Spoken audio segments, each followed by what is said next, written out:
Aujourd'hui, on ouvre un dossier qui va vous surprendre. Derrière les costumes présidentiels, les discours solennels et les palais officiels, se cachent parfois des passés que personne n'imagine. Avant de diriger des nations entières, certains présidents africains ont été vendeurs ambulants, footballeurs, instituteurs, mécaniciens ou gardiens de boutique. Oui, vous avez bien entendu. Des parcours improbables, des débuts modestes, des destins renversants.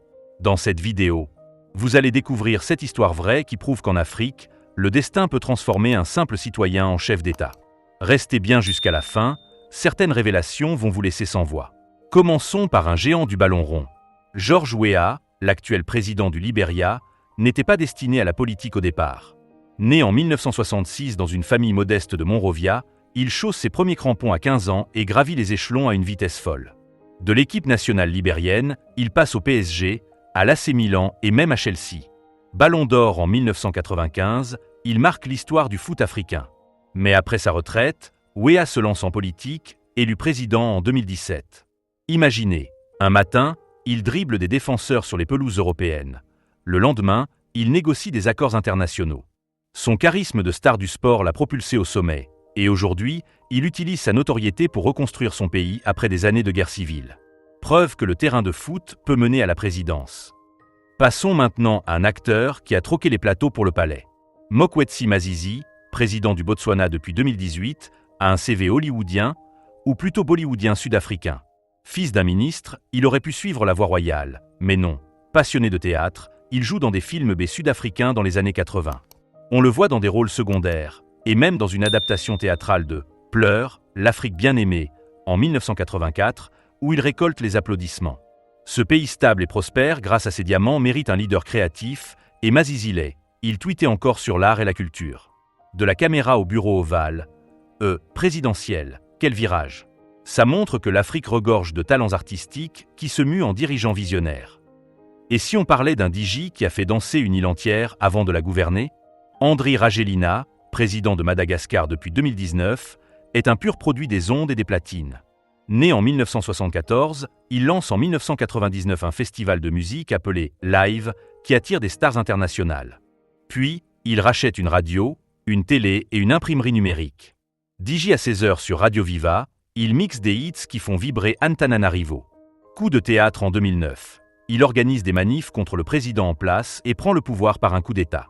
Réélu en 2018, il gère une île aux ressources folles mais aux défis immenses, comme les cyclones et la pauvreté. De la house music à la Maison Blanche malgache, son histoire est un remix réussi de la vie. Imaginez maintenant un président qui a commencé par surveiller des étagères de supermarchés. Adama Barrow, à la tête de la Gambie depuis 2017, a un début de carrière des plus humbles. Parti à Londres dans les années 90 pour étudier la gestion immobilière, il bosse 3 ans comme vigile chez Argos, cette chaîne de discount britannique.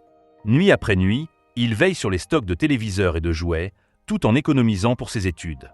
De retour en Gambie, il devient agent immobilier, puis se lance en politique pour mettre fin à 22 ans de dictature.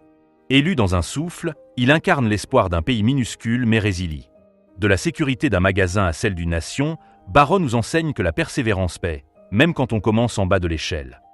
On ne peut pas parler de métier surprenant sans évoquer la pionnière des femmes au pouvoir en Afrique. Ellen Johnson Sirleaf, première présidente élue d'un pays africain, le Libéria, de 2006 à 2018, a débuté comme caissière dans une pharmacie. Née en 1938, orpheline jeune, elle vend des médicaments et des crèmes pour subvenir à ses besoins. Ce job modeste forge son caractère. Elle étudie l'économie, travaille à la Banque mondiale et rentre au pays pour lutter contre la corruption. Nobel de la paix en 2011, elle reconstruit le Libéria après la guerre. De la caisse enregistreuse au bureau de la paix mondiale, son parcours est une leçon d'empowerment féminin en Afrique. Et que dire d'Idi Amin, l'un des présidents les plus controversés de l'histoire. Avant de diriger l'Ouganda de 1971 à 1979, ce colosse était vendeur de beignets. À 9 ans déjà, il écoule des mandazis, ces délicieux beignets frits, dans les rues de Kampala pour aider sa famille. Puis, il devient cuisinier adjoint pour les King's African Rifles, l'armée coloniale britannique, et même champion de boxe poids lourd léger. Son ascension militaire le mène au pouvoir par un coup d'État, mais son règne est marqué par la terreur. Malgré les ombres, son début de vie, beignets et gants de boxe, illustre les origines populaires de bien des leaders africains, où la rue forge les destins. Enfin, un musicien funk qui a groove dans les couloirs du pouvoir.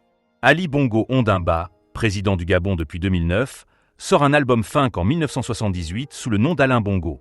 Fils du longévif Omar Bongo, il compose et chante des rythmes endiablés, influencés par la vague disco. Mais la politique l'appelle, ministre, puis successeur.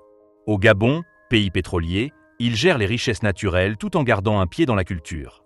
De la basse électrique à la barre du pays, son histoire swing entre héritage et modernité. Voilà, chers abonnés de Magazine du Monde, cet destin qui prouve que l'Afrique est un continent de surprises infinies. Des footballeurs aux DJ, des vigiles aux vendeurs de rue, ces présidents montrent que n'importe qui, avec du courage et du talent, peut changer l'histoire.